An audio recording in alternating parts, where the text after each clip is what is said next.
Hey, I'm here at the Save Point in Westminster, Maryland, talking with Eric Holnecker and... Kat Huffman. Didn't get your last name, I'm sorry. It's okay.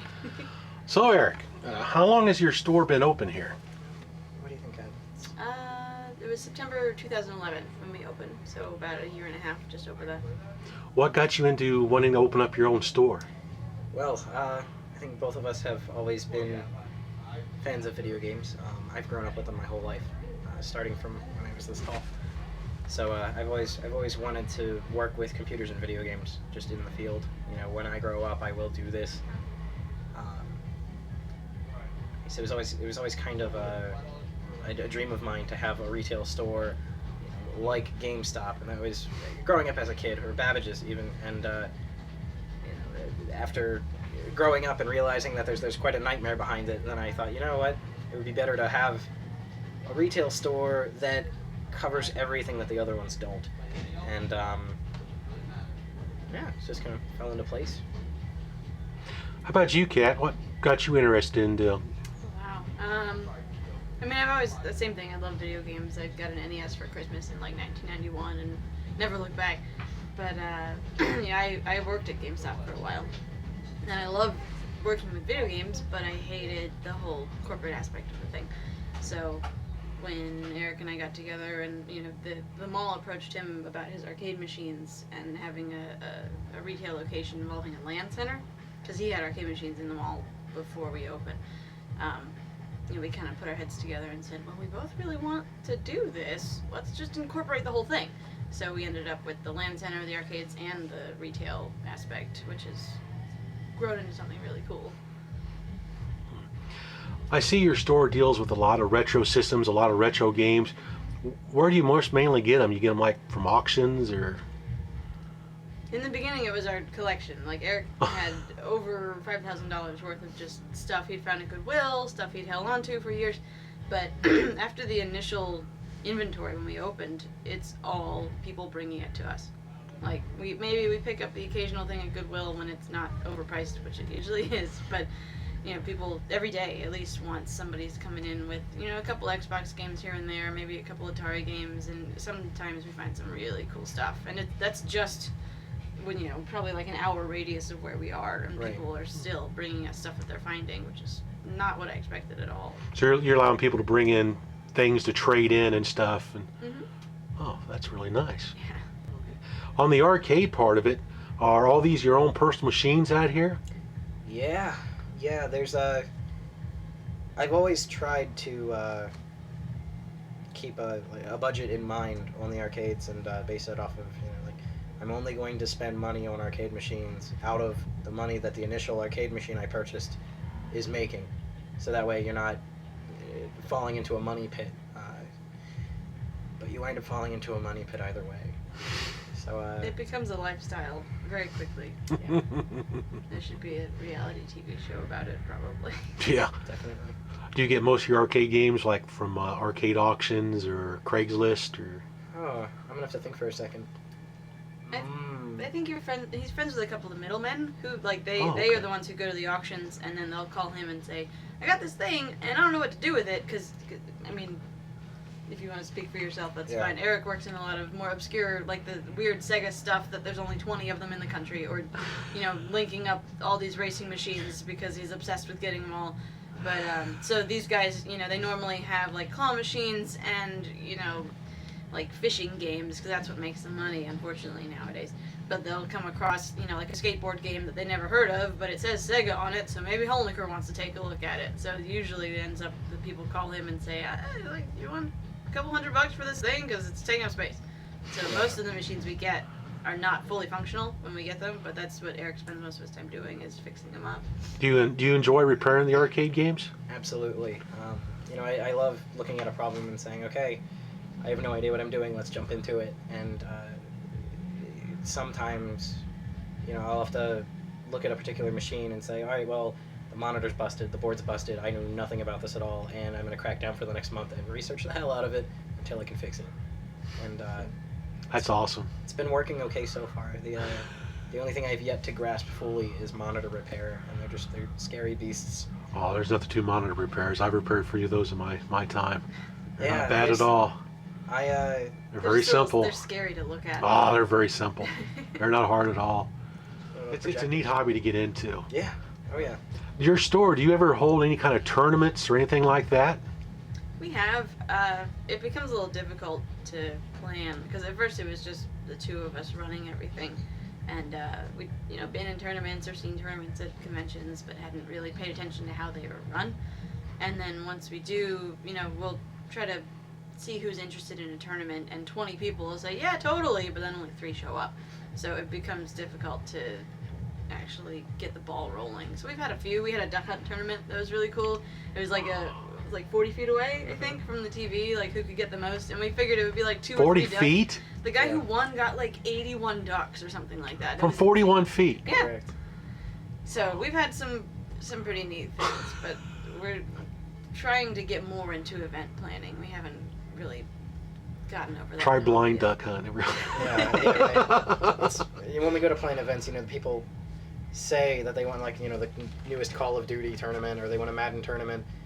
Even when we try to run stuff like that, and we have in the past, people don't show. People love to come in and say, I would love to do this thing, I'd support this thing, and then we're like, all right, here's this thing, and they're nowhere to be found. But the kind of tournaments that I would run regardless of who showed up, things like the Duck Hunt tournament, we took machines to Katsucon, and I told them a requirement for us bringing machines was I wanted to run a Sonic the Fighters Championship. I don't think that game's ever seen a tournament in the United States, at least not in the last, 20 years almost. Is it that old? But yeah, Wow. but the U.S. adaptation of Sonic the Fighters is called Sonic Championship, so championship.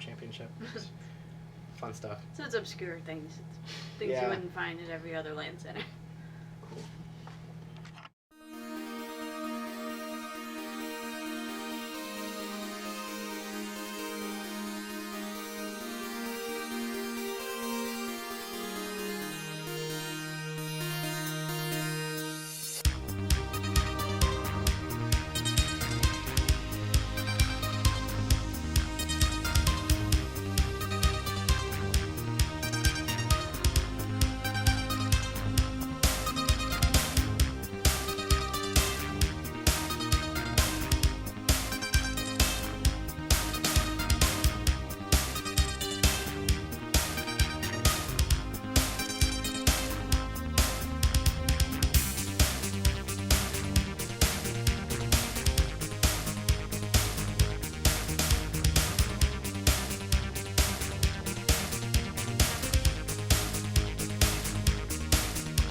I want to thank you again, Eric, for letting me come down. Absolutely. Yeah. Hope to see you at MagFest next year. Well. Take it easy.